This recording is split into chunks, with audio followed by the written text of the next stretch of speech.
nag-react pa rin kasi ang PA ni Heart. Ikinuwento niya kung bakit sobra yung sama ng loob niya kay Mimia. Siya pala nagbigay ng pagkakataon para maging brand ambassador siya ng Ivy Clinic. Marami silang interviewhan na nakapagpataas ng kanyang views. Yeah. Pero ngayon po nadadamay na po si Vice Ganda at si Kim Chiu. Bakit daw nakialam pa si Vice Ganda at ginamit yung linya na clean money? Kampi si Vice Ganda at saka si Kim Chiu kay Ann Curtis, magkakasama sila sa isang programa. Isa yun. Vice Ganda, isa kang etyoserang frag.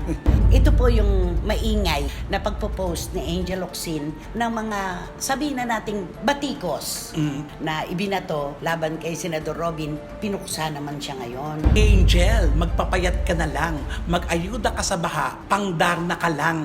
Akala ko pa naman matalino ka, ob-ob ka rin pala. Oo. Ang mainit na chika! Ang mga walang prenong intriga. Ang mga pinagpipistahang kontrobersiya. Tungkol sa kanya, Kanugod ng mga pinapagsaha na lunas.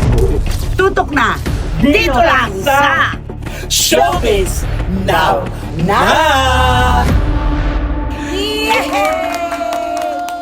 Kumusta na po kayo mga pinakamamahal naming kachika sa buong mundo? Tayo po ay binabalot na naman ng matinding nerbiyos dito sa Pilipinas dahil malapit na naman tumaas ang presyo ng gas at ng lahat po ng mga pangunahing bilihin. Inaasahan kasi natin magkakaroon na talaga ng tigil putukan sa gitnang silangan pero mas matindi po ang mga nagaganap na pagpapasabog ngayon. Pero alam niyo po mga kachika, wag po nating masyadong damdamin yung ganyan. Maniwala po tayo na sa ating mga panalangin, ay nako, ang lahat po ay matatapos din. Basta dito po, matutuwa kayo dahil kahit paano ay tatanggalin natin ang inyong mga nervyos, ang inyong mga melankolya. Di ba naman, Romel Chika? Tama, magtaasan na pong lahat basta mananatili kaming nandito lang sa inyo. At mataas din ang ibibigay natin ng mga chika at kontrobersiya. Yes, pasasayahin namin kayo. Maniwala kayo. At saan po ba magaganap yan, mga kachika? Natural, dito lang po sa inyong programa, aming programa. At ito po ang Showbiz Now! Nakakakaba naman kasi talaga. Sinabi mo pa na pero wala naman tayong magawa. Oo, Kung wala dadamdamin tayong natin ang magagawa. lahat ng yan, naku Oo. tayo maaapekto ng Kailangan labis. chill, positive na lang. Kahit pa alam naman po natin, lahat po tayo ay damay dyan. Okay, dito na tayo sa una nating ilalatag na kwento. Nung nakaraang episode po, ay inilatag na po namin sa inyo yung kwento ng clean money issue. Binigyan po namin ng pagpapahalaga si Heart Evangelista at ganon din naman si Esnir at si Mimia, Mimia, di ba? correct. Pero nag-react pa rin kasi ang PA ni Heart. Ikinuwento niya kung bakit sobra yung sama ng loob niya kay Mimia. Ano nga namang una, siya pala nagbigay ng pagkakataon para maging brand ambassador siya ng Ivy Clinic. Correct. Nanggaling pala si Mimia sa isang sikat din na Fashion designer. Tapos umalis daw dahil maliit ang sweldo. Tinulungan naman siya itong si Resi at saka ni Heart para makapasok. At marami silang interviewhan na nakapagpataas ng kanyang views. Yes, diba? totoo. Tumaas ang kanyang pangkabuhayan showcase. Oo, at lalo pang makilala si Mimia. Totoo yan. Oo. Doon po sa pagtanaw ng utang na loob, sabi naman ni Mimia, lahat ng nakatulong sa kanya ay pinasasalamatan niya. Totoo Ganun naman. naman yun. Ganun po talaga, may mga emosyon tayong hindi kayang asupilin dahil yun po ang kanilang nararamdaman. Pero ngayon po, nadadamay na po si Vice Ganda at si Kim Chiu. Nabasa mo ba yung mga komento? Akala nga natin tapos na Tapos ito. na, oo. Pero hindi, dahil sa mainit nga ito at pinag-uusapan, syempre, hindi natin maiiwasan. Syempre, madudulas na meron talagang Hindi, at saka mapapasali. ngayon pong panahon ng social media, kaya positibo ang sinabi natin, may hahanapin pa rin negatibo ang ibang tao. Totoo. At kapag naman ikay tumalak ng todo-todo, yun na talaga ang bashing ng todo-todo. Ikaw naman ang lalabas na masama. Oo, Ganun totoo yan. yun. Sa isang episode po kasi ng It's Showtime, napag-usapan po yung isang sikat na restaurant sa Spain na hindi pa pala napupuntahan ni Vice Ganda para, alam mo, doon siya Makainan, kumain, oo. di ba? Meron po siyang sinabi na, sabi niya, one day, we will go there. We will eat good food and pay from our clean money. Ayun na. Oo. ano naman ang itinugon ni Kim Chiu? Tumugon naman siyempre si Kim. Hard-earned and clean money. Ang tinutukoy ng restaurant ay Sobrino de Botin. One day we will go there. Yes. We will eat good food Yes, I and love pay from our own money. clean money. Yes. Hard-earned clean money. Yes. Nako, dahil lamang po dyan sa dalawang litanya na yan, nagkagulo na naman po ang mundo ng social media. Bakit daw nakialam pa si Vice Ganda at ginamit yung linya na clean money? At bakit naman daw itong si Kim Chiu nakisali-sali pa at sinabi pang hard-earned and clean money? Alam niyo po, nung mapanood ko yon, wala akong nakitang mali. Yes. Kasi talaga naman pupunta tayo sa isang restaurant, kakain tayo, titikman natin yung pagkain doon at magbabayad tayo mula sa ating sariling perang malinis mula sa bulsa. Correct. Nagkataon lang na yung clean money niyan ang topic. Issue. Yan, yung issue Oo. kasi. Kaya lahat na nga sigurong magbabanggit ng clean money, may para ka siguro kay ano yan. Ganon. Kahit po sinong magsabi ngayon ng clean money, sigurado may masasaktan, di ba? Yes. Ito namang sa kanila, bakit naman galit daw ba sila kay Heart Evangelista? Pero ito po, real talk po tayo. Natural, kampi si Vice Ganda at saka si Kim Chiu kay Ann Curtis, magkakasama sila sa isang programa. Isa yun. Sino Kaya, kakampihan ng dalawa? Yung kapitbahay, yung ibang programa. Correct. Natural si Ann Curtis. may lusot-lusot pa rin yan kasi sinabi na nga natin, di ba, dahil maingay ang clean money yan. Wala lang yung pinatungkulan, hindi naman binagit ang pangalan ni Heart. Pero yun lang talaga ang issue, kaya lahat, patungkol yan kay Heart. Automatic yun eh. Bakit doon ba sa sinabi ni Vice Ganda na pupunta sila sa isang restaurant sa Spain at magbabayad sila ng kanilang clean money? Binanggit ba nila? Wala. Na may binanggit ba silang hindi katulad ng iba dyan? Yeah. Kakain doon ng masarap tapos hindi naman clean ang money nila. Wala rin po. Wala. Kaya dapat hindi natin binibigyan ng mga interpretasyon na magpapalawak pa sa mga issue na pinag-uusapan ngayon. Correct. At alam naman natin ang Showtime, di ba? Kasi araw-araw po yan pinalalabas. Kaya kung ano yung nangyayari sa kapaligiran, yun ang pinag-uusapan nila. Kaya wag nating masamain kung ano man yung sinasabi nila dahil wala naman patungkol sa nasasangkot na At pangalan eto doon. pa, hindi ba, idagdag ko na rin na yung bashing. Out of the topic ito, kasi may isang contestant na tinanong si Vice, sino ang paborito mong journalist? O anong pinapanood mong programa? Parang ganon. Oo. Sumagot yung contestant, KMJS, si Miss Jessica Soho. Ayan na. Natural, alam naman natin ang naganap, ilang taon na nakararaan, kung gaano katindi yung issue sa pagitan ni Vice Ganda at saka ni Miss Jessica Soho. Totoo naman. Natural ang sabi ni Vice, yes, it's good, we are all watching.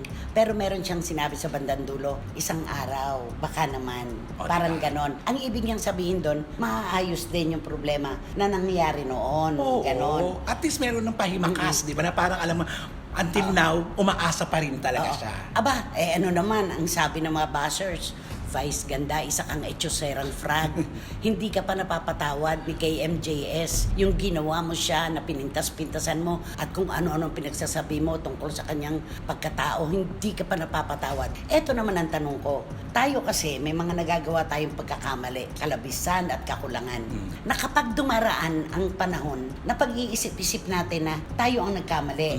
Paano naman kung bukal sa puso ni Vice Ganda yung pagsasabi niyang baka naman isang araw maayos din ito. Hindi malayo mangyari yun. Oo, kaya huwag natin namang barahin. Huwag Oo. natin, huwag natin kontrahin.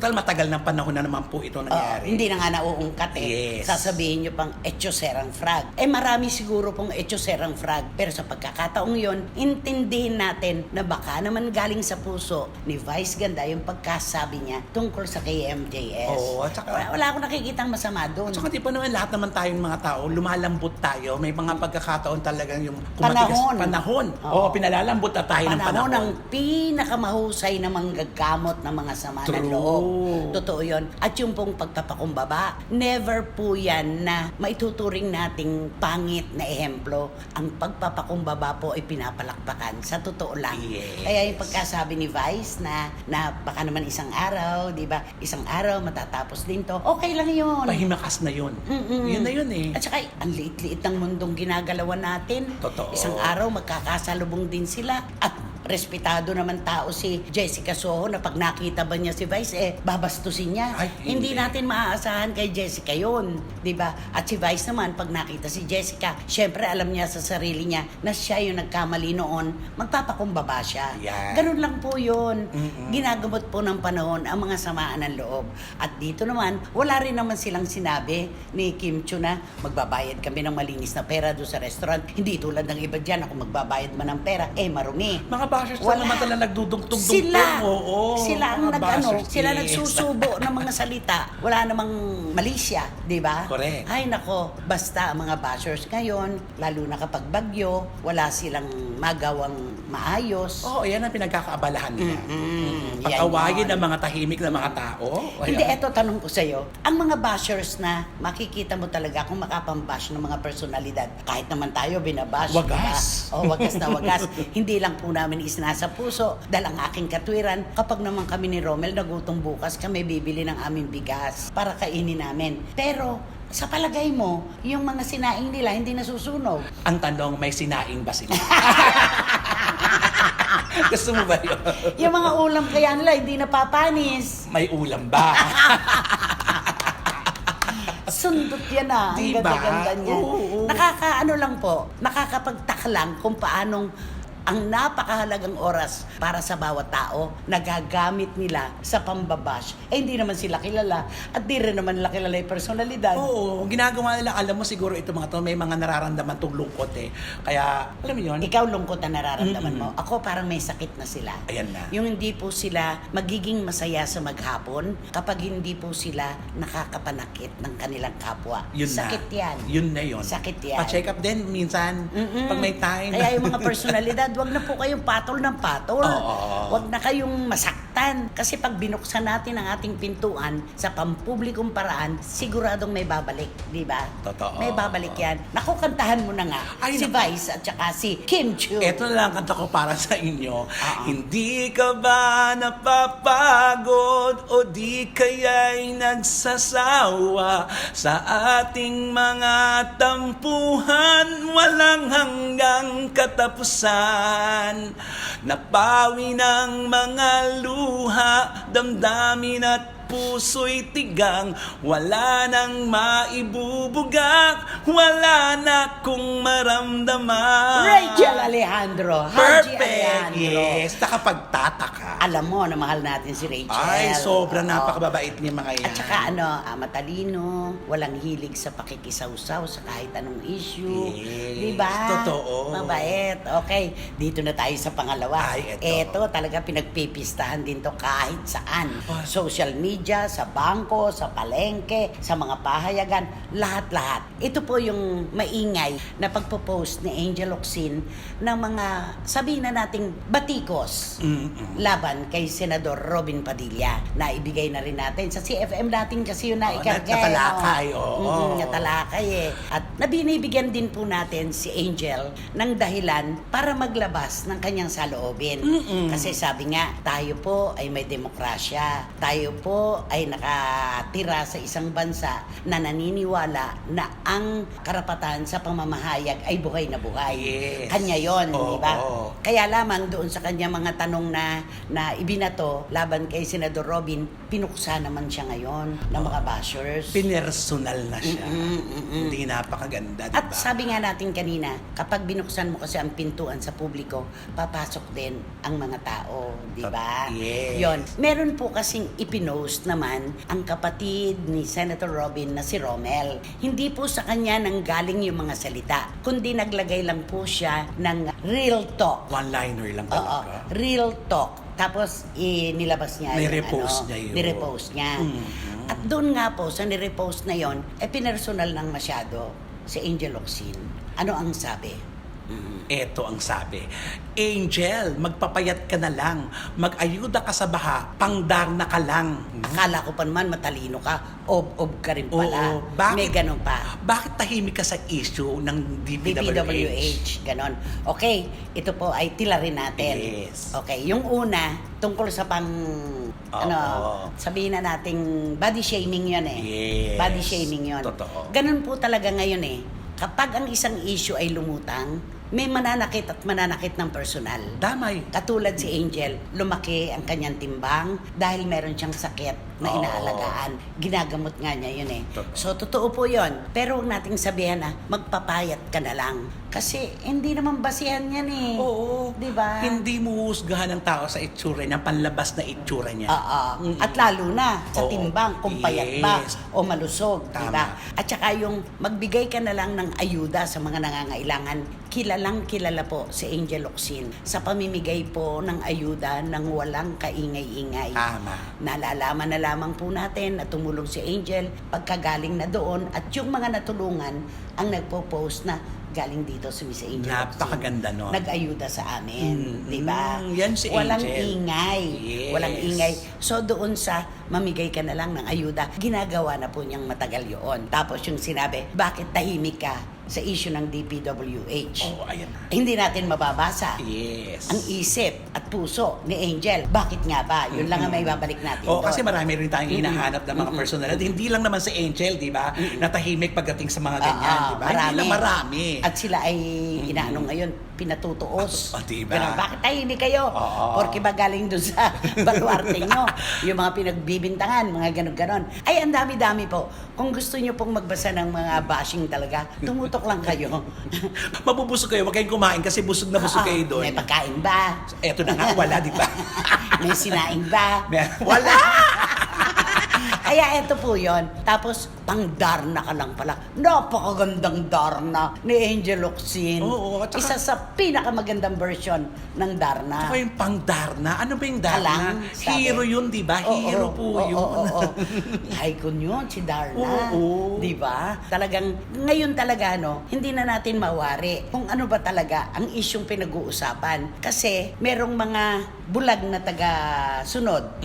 Di ba? Meron namang mga gising, pero natatalo sila talaga ng mga namemersonal. Oh, kasi ang lakas din kasi ito ng mga personal. Ang nakakapagtaka itong mga basher na ito, ang galing lang pumasok doon sa may yung trend. Hinahanap nila kung ano yung issue. Ang galing. Pati personality, kung sino yung sikat, doon sila papasok. Sobra. Sabi ko nga parang mga langgam. Oo. Hinahanap ang asukal. Kapag nakita na ang kuweba ng langgam, doon na sila naka-estasyon. Ayun na. Diba? Oo. Nagbabakasakali na dadami ang views nila at doon sila Tapos sabi pa, Angel, itong nilait-lait mo na senador, ibinoto siya ng milyon-milyong Pilipino. Eh, ang ganda naman ng pagkasabi ni Angel doon, di ba?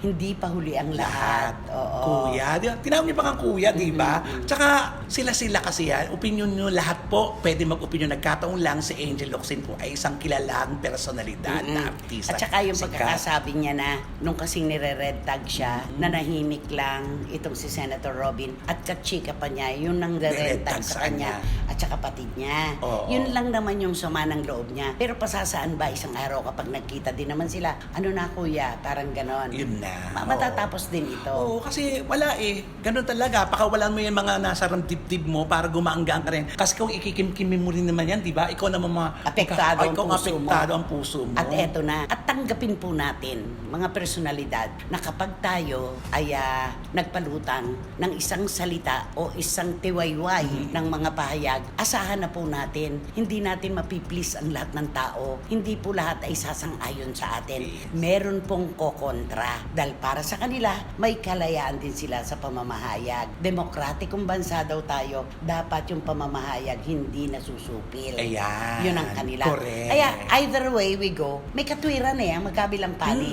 Kaya lang, pag namemersonal na po kasi at masyado ng matindi ang ibinabalik, hindi naman tama. Correct. Yun lang yun. Tama. Ay, nako Romel, sino ba kasi yan? Sino ba yan? Sino ba yan? Ayan, nagtatama rin tayo. At eto na nga ang ating blind item for today's video. Bibili rito isang babae. Hindi ko muna Kilala. Oo, kilala. Basta babae siya na talagang malilibang ka talaga sa kanya. Pero ito talaga, noong una talaga namang umalago talaga ang karir din ito. Tagapag-aliw to eh, no? Tagapag-aliw, kaya maaliw ka naman talaga sa At kanya. magaling din kumanta. Oo. Mag-host. Lahat, witty to talaga nasa kanya lahat. Bilang isang talagang sisikat na isang artista, pasok na pasok talaga to. Meron akong tanong sa'yo. Tanong ito ng mga pumupuna sa kanya. Saan daw ba siya pinaglihi? Sa Ampalaya o sa Patola? Mukhang pareho yata ang pinaglihan Kasi yun. yun yung issue. Oo, yun doon siya dinidikit. Kasi lahat nakakapanood at lahat nagko-comment na kapag nagla-live siya at pag may mga rant siya, ang daming nagko-comment sa kanya. Eto na nga yun, nag-rant siya. Siyempre natural, may magko-comment doon na hindi naman At hindi lahat sasang-ayon sa'yo. correct. Sana alam niya din yun. Oo. Siguro alam niya rin yun, pero nagkakataon lang siguro na gusto niya talaga i-benggahin yung nagko-comment. Ay, hindi ganyan O yan. pumapatol siya. Yun na nga. Pumapatol siya sa mga bashers. Na hindi ko siya nakilala dating ganyan. Ewan ko, ngayon na lang Meron yan. siyang akala mo sa akin, tanga. Oo, diba? Ikaw ang tanga. Mga ganon. Hindi talaga tanga to, pero yung sabihan mo, alam mo sa, ikaw siguro ang Oo, tanga. oo. Yun na, hindi na maganda Pero, yun. busy ba siya ngayon? Parang wala nga siyang Hindi ganap gaano. ngayon. Oo. Kaya Kaya siguro. madalas siyang nasa social media. Di ba sinabi pa nga, naghahanap nga siya ng trabaho. Oo, tapos sa pag-a-announce niya ngayon, ang daming ang nag-ano sa kanya, nag-offer ng trabaho. Pero alam ko meron na siyang trabaho, pero siguro hindi ko alam kung ano nangyari doon. Tapos meron pang nung naghahanap siya ng trabaho. O kita mo, sa kamalditaan mo, namamalimos ka ngayon. Mga ganon. ganyan. Siguro, iwasan na lang niya na sumagot-sagot sa mga bashers. Totoo. Patola kasi siyang masyado. Tapos kapag kami puna sa kanya, nagiging ampalaya naman siya. Oo, hindi niya talaga makontrol. Na sana, pag naglabas ka sa social, alam naman niya yan. Siguro meron lang talaga siyang bugso ng damdamin na Yun ang tanong ng mga bashers kapag ka siya ay nagrarant. Kapag siya may pinopost na sobra na siguro sa kanilang inaasahan, may love life ka ba? Yun ang Oo, tanong. mga ganyan. Masaya ka ba sa buhay mo ngayon? Ayan, tanong May ganon. yan. Wala ka bang problema sa pamilya mo? Pero mukhang meron nga di ba? Meron. Siguro doon nilang nailalabas yon. Kaya minsan, kung kakilala niyo yung isang taong nagaganyan, maiintindihan niyo kasi alam mo. kung Alamin ano yung- niyo muna. Oo, alamin niyo kung ano yung Kung hugot niya. pinagdadaanan. Correct. Pero ako, I would advise na huwag niyang pansinin ang lahat ng mga pinupukol, ibinabato sa kanya. Kasi unang-una, nega na nga ang tawag sa kanya. Totoo. Diba? At saka huwag niya nang patulan yung kasi total. Kilala naman niya yung sarili niya. Kilala niya yung sarili at nilagay mo sa social media yon. Wala. Hindi na. Ito yung pinakahuli. Di ba nagpe-paint siya ngayon? Magaganda naman ang mga obra niya. Maganda ang kamay. Oo. Ang sabi, marunong ka ba mag-paint? Pinturahan mo kayo mukha mo. Para daw naman, maliwalas. Grabe rin ito, Ang mga sagot base. niya, ano akala mo sa akin? Papasok ako sa isang bagay, di ko alam. Ikaw ang bobo. Ganon. Ay, ano akala mo sa akin? Mga ganon. Meron Ay, siyang nako. balik na ganun talaga sa mga bashers. Huwag na lang. Kasi gagawin kang paborito, maniwala ka. Oo, at saka ikaw lang matatatakan. Kasi pinapatulan mo pala papasok din yung ibang basher sa'yo. Yes. Tingnan ko nga ako din anuhin ito? O, at saka Sagutin. natutuwang-tuwa sila pag pinapansin mo sila. Totoo ka. Di ba? Oo. Tuwang-tuwa ka, irog ko. Ay, nako, bigayan na tayo ng clue. Hindi siya si Jake Vargas. Di ba? Oo. Lalaki si Jake. Oo. Ako naman, ano po ba ang Kasunod. araw na kasunod ng Lunes? Ayan na. At ano po ba ang araw na sinusundan ng Miyerkules? Napakaganda niya. Yun, di ba? Oo.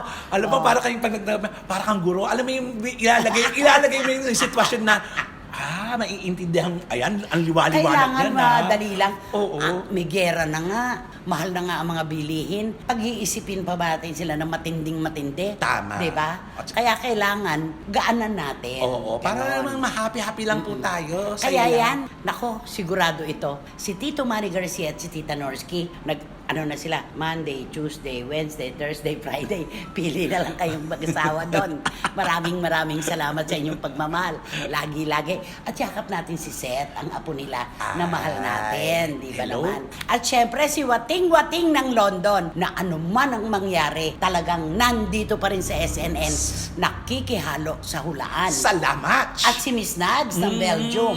Congrats again. At ang ating mga Tala girls, nasa gitnang silangan sila. ayan na naman. Si Rona Gabriel lang nasa Spain. Ay, si Lulumalig nasa Amerika. Oo. Pero si Iron Lia nasa Qatar po. Anak, mag-ingat ng doble-doble. Kayong lahat ng mga manggagawang Pilipino diyan sa gitnang silangan, mag-ingat po kayo. Pinagdarasal po namin ang inyong kaligtasan. At dito naman sa atin, of course, hindi mawawala. Direct Franny Zamora. Yun.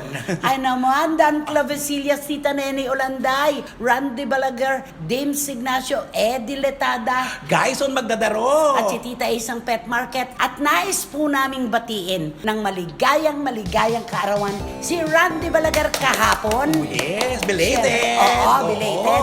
At ngayon naman, sino? Tita Nene Nene Olanday Olanday. and Marky Valencia. Wow, Happy magkakasunod. birthday, mga anak kong mahal. Thank you so much. Bahagi kami ng inyong buhay. Thank you talaga. Kaya naman, Romel, wala nang mauupo sa row 4. Nakatabi ang mabawang basurahan at walang Electric fan. Kaya naman mag-subscribe na po kayo, mag-like, mag-share. At pakisama na rin po yung Romel Chika. Abangan nyo, meron na po akong vlog. At may pakiusap po kami, don't skip. Wag po kayo mag-escape. Tulungan nyo po kami. Magtulungan nyo po tayo para lalo kaming tumagal. Para dumami tayo ng bonggang-bongga. At yung Showbiz Now na official po namin sa TikTok, wag nyo pong kalilimutan. Please. Nagtatanong ang mga kaibigan ko, bakit nga ba ang tagal mo raw bago mag-upload? Kasi nga, di ba? Ano yun? Ano yun? Ibulong mo na lang sa akin. Marami ka iniisip. Marami kong iniisip na hindi ko mailagay sa into action. Bakit anak? Yung pagtaas ng gasolina, pagtaas ng Isa mga pa yan. pangunahing bilhin. Mm-mm. Ano pa iniisip mo? Love life? Ay, naku, nandyan lang naman yan. At least umamin ka na! Umamin ka na. Ano iniisip mo? Hindi, gusto ko kasi na pag gumawa ako ng vlog, gusto ko yung may mga makatuturan. Oo. Ayoko lang na gumawa lang dahil Yung hindi nasasayang ang kanilang Oras. panahon Totoo. sa panonood. At syempre ako naman, gusto kong pasalamatan ang aking kaibigang matalik na si Miss R.C. Hernandez ng Twin Princess Gems dyan po sa Shopsville Green Hills at dito rin gagawin ang kanyang kaarawan. Malapit na sa Marriott Hotel Manila. Kapatid, maraming salamat sa tiwala at pagmamahal. Romel, salamat sa'yo. salamat, nanay. At paulit-ulit po, hindi po kami mapapagod ni Romel Chica ng pagtatawid sa inyo ng sobrang salamat sa pagmamahal, sa pagmamalasakit na binibigay nyo sa amin. Lalo na po ang oras, hindi po namin maaaring ibalik ng basta-basta yan. Sobrang salamat po at mag-iingat tayong lahat hanggang sa susunod na sultada po ng inyong programa, aming programa. At ito po ang Showbiz Now na! Hindi ka ba napapagod o di kaya'y nagsasawa sa ating mga tampuhan? Walang hanggang katapusan. yun naman! Ang mainit na chika! Ang mga walang prenong intriga. Ang mga pinagpipistahang kontrobersiya. Tungkol sa kanya na mautunan kaluwag mga pinapagtaka na lunas. Tutok na dito lang sa Showbiz Now!